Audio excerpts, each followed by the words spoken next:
When I think about what we're going through and the challenges that have been taking place in our country, and people ask me, "Hey, so how are you doing in the middle of this pandemic?"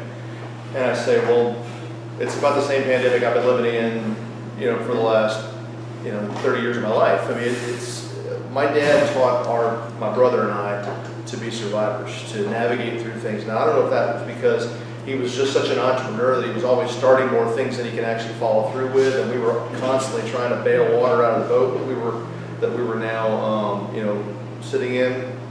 But as I think back 11 years ago when my dad passed away, when I stood out, I had the opportunity to basically lead his funeral.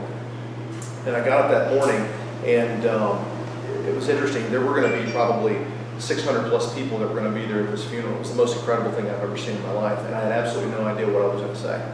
You don't get in front of people, and 600 people and say, "Hey, how you doing?" You got to know. Well, I got up that morning, and God gave me a picture, and the picture was 3 horses that were running in a field. And my dad was the forward horse, and my brother and I were running beside him. And he began to fade into the background, and my brother and I were alone.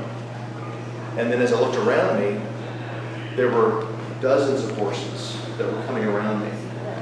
And what God was giving me was a picture of all of those in life who had been around me. Granted, my dad was like the North Star when it came to leadership within our family.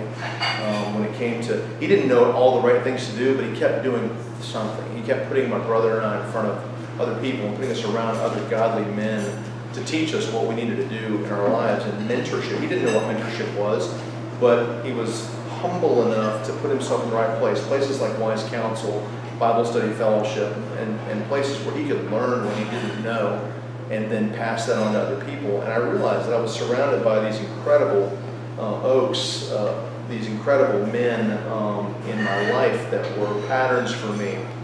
I was just a little sapling.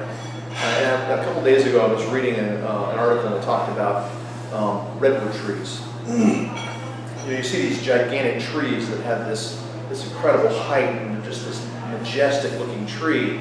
We here in Florida, we see this live oak, and you look at a tree, and you see the canopy, and the root structure is roughly the same as the canopy. Not so with a redwood tree.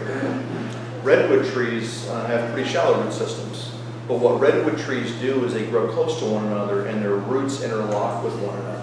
And so the strength that they get is because of what they grow beside and what they interlock with.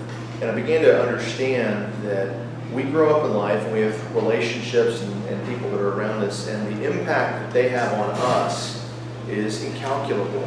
When I look at these last few months and I think about the relationships, because we've had extra time on our hands, we've been able to invest in other people, we've been able to spend more time perhaps with our family. I tell people I've been living in Honeydew Utopia, where I've just completed all these projects, and then there's a new sheet with more stuff, but it's enabled us to spend more time with our family. A lot of people are going back home and they're like, I don't know how to connect. I don't know who this person is that sits on the sofa that she says she's married to me.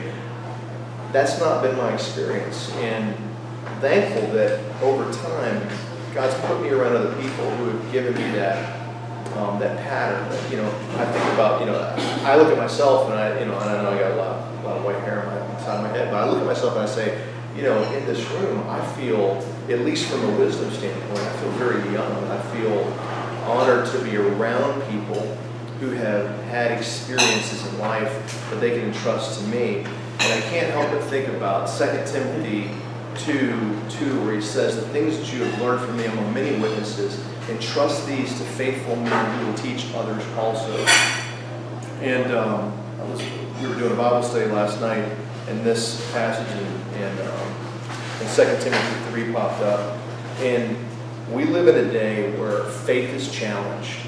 Our city is going in a direction that is moving away from faith. There was a statement that was made that some of the decisions that were made by the city council are another shadow being cast across what they call as the religious right.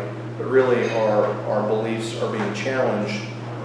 Many people today, especially the generation that's coming up behind me, they're questioning faith. One, because they haven't seen it be authentic in the lives of those who are ahead of them. Two, because education says that you don't need God to be successful in this world. Three, alternate lifestyles are coming out, and if you embrace those lifestyles, you're noble and courageous. But if you stick with what has been true and tested, you're foolish. Recently, a number of pastors and Christian worship leaders and people have walked away from their faith, saying that they do not believe that there's even a God anymore. And it reminded me of what Paul said to Timothy in 2 Timothy 3:14. He says, "You, however, continue in the things that you have learned and become convinced of, knowing from whom you have learned them,